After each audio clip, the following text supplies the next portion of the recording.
हिसाब बराबर। इसका कहानी शॉर्ट में सुनाते हैं। कहानी बैंकिंग फ्रॉड से रिलेटेड है। कहानी की शुरुआत में एक टीटी को दिखाया जाता है जो बहुत ही ईमानदार है, अकाउंटेंट में अच्छा जानकारी रखता है। उसका शादी हो गया है लेकिन पत्नी नहीं है, उसे छोड़कर चली गई है। उसका एक बेटा है जो स्कूल जाता है। उस बच्चे की देखभाल के लिए एक मेड रखा हुआ है जो बहुत स्टाइलिस्ट है। जब तक टीटी ड्यूटी में रहता है तब तक उस बच्चे का ख्याल वह मेड रखती है। इस ट्रेन में टीटी हर दिन टिकट चेक करता है। उस ट्रेन से एक लड़की हर दिन यात्रा करती है जिसे वह हमेशा नोटिस करता है। वह जितना फाइन काटता है हर एक पैसा का हिसाब रखता है। उसके दोस्त उसके ईमानदारी पर हंसते भी हैं, उसे इस बात का कोई परवाह नहीं। एक बार एक यात्री से बहस हो जाता है जिसके कारण वह यात्री जल्दी जल्दी में अपना एक फाइल भूल जाता है।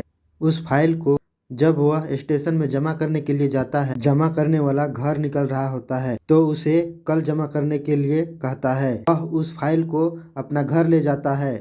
उसका बेटा खेलते खेलते उस फाइल में दूध गिरा देता है। उस फाइल को साफ करते करते उसे खोलता है। वहाँ देखता है कि वह एक बैंक का फाइल है जिसमें पूरा डिटेल है। वह उसे हिसाब करने लगता है।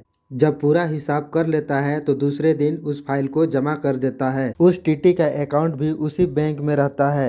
वह सोचता है कि क्यों ना मैं अपना अकाउंट का हिसाब करूं। वह जब अपना अकाउंट का हिसाब करता है तो देखता है कि उसके अकाउंट में कुछ रुपये कम हैं जो हिसाब में नहीं मिल रहा है। उसे लेने के लिए वह बैंक जाता है और एक एप्लीकेशन लिखता है। बैंक वाला दूसरे दिन आने के लिए कहता है। वह दूसरा दिन आता है। उससे कहा जाता है कि उसका काम नहीं हुआ है तो वह अगले दिन आए, लेकिन वह नहीं मानता है और झगड़ा चालू हो जाता है। फिर वहाँ का मैनेजर आता है और बात को समझाने की कोशिश करता है और उसे अपना केबिन में ले जाता है। फिर उसे समझा बुझा कर दूसरे दिन आने के लिए कहा जाता है। इधर इसका दोस्त को रिटर्न फाइल करना होता है, इसलिए अपना अकाउंट का हिसाब करने के लिए उसे देता है और कहता है यह अकाउंट भी आप ही का बैंक का है। वह मान जाता है और जब इसका हिसाब करता है तो इसमें भी गड़बड़ी मिलता है। अगले दिन वो बैंक चला जाता है और बैंक में देखता है कि बैंक को बहुत अच्छे से सजाया गया है। जब वह इसका वजह पूछता है तो उसे कहा जाता है कि यह आप ही के लिए है और उसे एक एलईडी गिफ्ट में दिया जाता है। इधर इसका दोस्त भी आ जाता है और उसे भी यही गिफ्ट दिया जाता है।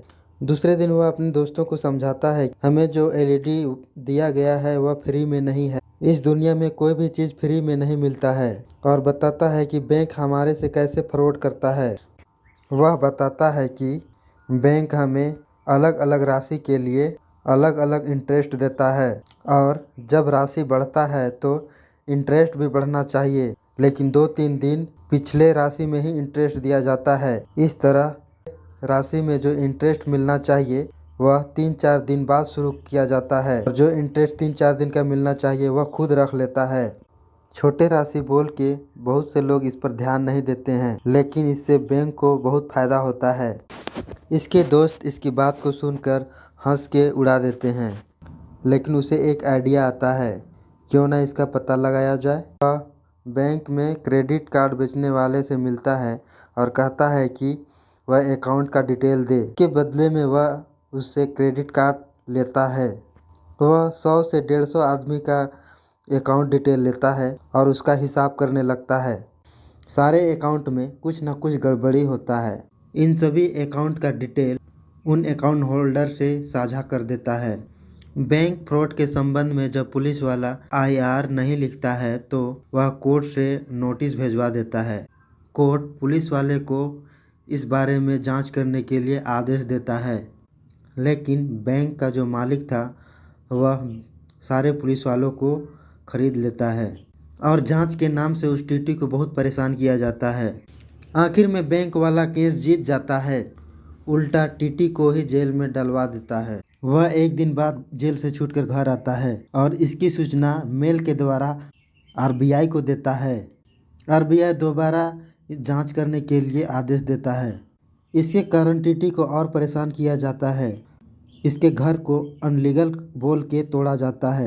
बैंक का मालिक बहुत गुस्से में होता है और उससे बदला लेने के लिए सुनसान रास्ते में रोकता है। जब उसे परेशान किया जा रहा था, धीरे धीरे आसपास के लोग आते हैं और उसे बचा लेते हैं और एक ईमानदार पुलिस वाली उसका मदद करती है। आखिर में बैंक का मालिक विदेश भागने का कोशिश करता है। एक नेता को इसके लिए प्रबंध करने के लिए कहता है और बदले में उस नेता को खूब सारे पैसे दिए जाते हैं। लेकिन टीटी और एक ईमानदार पुलिस वाली मिल के उसे रोकने की कोशिश करते हैं और एक जाल बिछाते हैं। आखिर में उसे एयरपोर्ट में रोक लिया जाता है और वह पकड़ा जाता है। उसके बाद में उसे और उस नेता को जेल में डाल दिया जाता है।